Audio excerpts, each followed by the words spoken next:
Vamos falar agora sobre comportamento e saúde, aliando os dois, por quê? Para perder peso, você pode até fazer exercícios, dietas ou ainda apostar em medidas extremas como as cirurgias. Mas para emagrecer de maneira saudável, o cuidado deve ir muito além do corpo. A mente é a principal responsável por atingir esse objetivo. E quem vai falar para todos nós sobre esse assunto e já está aqui com a gente são as coaches, irmãs Tuca e Regiane Moreira.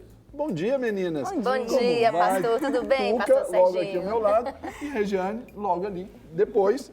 Vocês já conhecem aqui, já estiveram conosco, aqui especialmente na sexta-feira com Carol Malta. Aí elas falaram, olha, hoje você que vai falar com a gente? Sim, hoje é um menino falando com as meninas. E aí, tudo bem com vocês? Tudo bem, pastor, tudo jóia, graças a Deus. Como eu disse ali, o emagrecimento, ele não vai só pelo exercício, pela dieta e até as apostas nas cirurgias, ainda que todos os três possam ser e devam ser necessários no processo.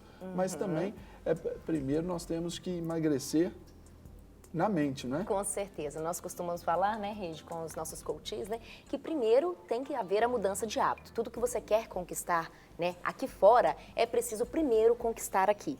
Ou seja, às vezes a pessoa está fazendo uma reeducação alimentar, está fazendo os exercícios físicos, mas ela tem algum comportamento que está burlando aquilo ali sem ela perceber. Não é isso, Regi? Acontecem algumas vezes aqueles assaltos à geladeira de madrugada, sabe, pastor? Não acontece comigo. Não. Aí a acontece. pessoa acha que de madrugada não engorda. Ela acha que de madrugada ninguém tá... Porque ninguém está vendo, ela não vai engordar. Então, de manhã, ela vai cedo, levanta cedo, vai pra academia, faz a ginástica, marca a consulta com o nutricionista, né? Tô seguindo bonitinho, doutora. Mas Dá aí... satisfação para todo mundo, Isso. menos para si. ela mesma, É um menos pra engano si. pessoal. Sim. Esse engano aí, que muitos incorrem neste erro,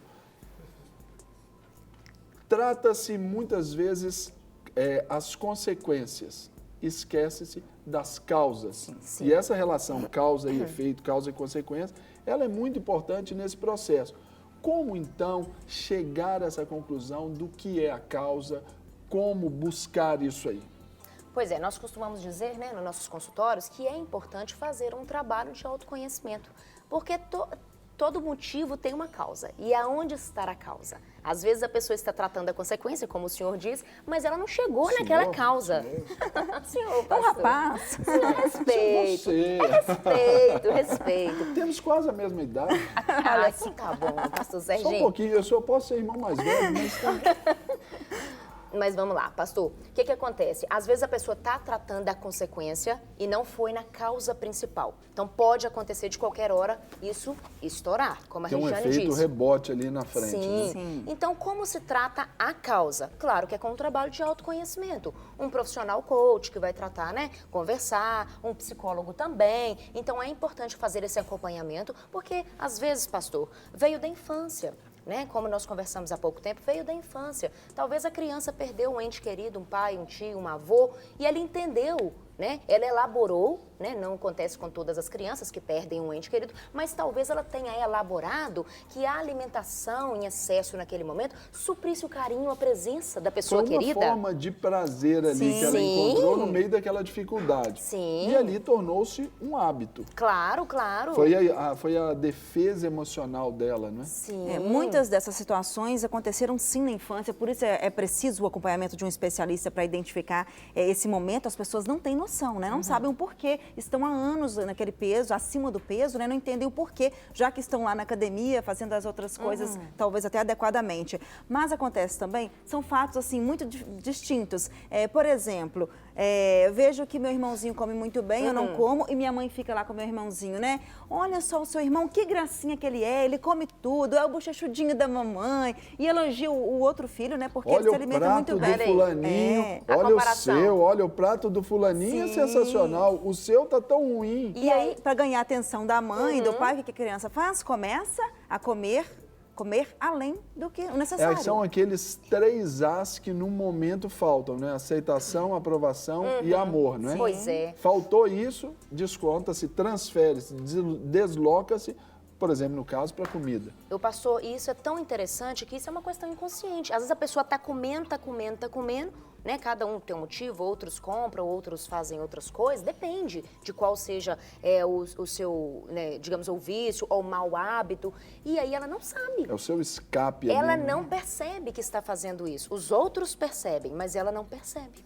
Então, é importante, né, parar, fazer aquela autorreflexão, tentar buscar onde aconteceu, o porquê aconteceu, para então cortar esse mau hábito. Olha que dado interessante. De acordo com a Organização Mundial de Saúde, 85% dos casos de obesidade são decorrentes de questões emocionais e comportamentais. Ou seja, é a pessoa que não está se exercitando, e nós sabemos que o nosso corpo precisa, sim, gente. Hoje há comprovações que com apenas 30 minutos de determinada atividade já tem bons resultados, né? Verdade. Então, pode ser porque não está se exercitando, pode ser porque está comendo muita coisa errada ao longo do dia, muitos enlatados, condimentados, enfim, né? Não está fazendo uma alimentação saudável e por causa dessas questões que a gente citou aqui, de emocionais mesmo. Então, é preciso encontrar a causa. Essa junção de fatos, ela é muito perigosa, porque isso, direta ou indiretamente, vai afetar nos nossos relacionamentos. Falávamos ali até, por exemplo, na qualidade da vida íntima do casal, a qualidade da vida sexual do casal, também interfere até no processo para engordar por vários motivos.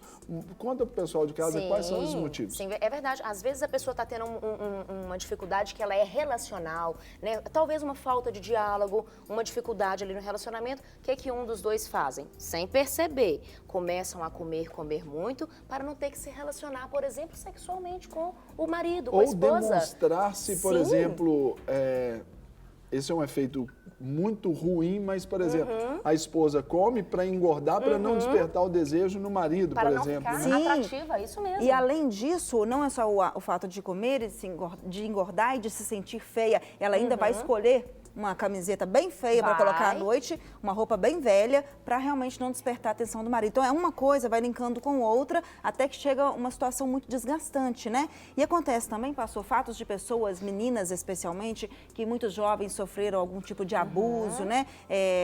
Seja ele sexual ou não, e que não... Seja sexual, o moral, físico, né? Sim, Moral, verbal, visual, sim, que é muito... isso mesmo. E que não se sentem, às vezes, merecedoras até de um relacionamento sadio, e isso acontece, né? Não, eu não mereço ter um companheiro bacana, eu não mereço. Então, tomada pela culpa ali, né? pela Isso culpa. mesmo. E aí a pessoa faz o quê? A mesma coisa que ela disse, o relacionamento do casal ali. Ela começa a se sentir muito feia, ela quer o tempo todo estar feia. Então, o estar gordo, muitas vezes, faz com que a pessoa, estar acima do peso, né, gente? Faz com que ela não se sinta interessante, né? Então, ela se olha no espelho e fala, assim pra mim tá bom, aqui é a minha zona de conforto. Se eu fizer algo para sair dessa zona de conforto, o que vai acontecer? Eu corro risco. Vou perder meu controle, né? Eu estou protegida ali, né? Aí tem É a uma questão... fortaleza ali, tanto da mente como até do corpo também. Aí, pastor, tem a questão da zona de conforto, né? Porque nós sempre conversamos sobre a zona de conforto. É mais cômodo, eu já conheço, eu não preciso fazer nenhum esforço, e acaba que tem a questão dos pensamentos. Aqui dentro da nossa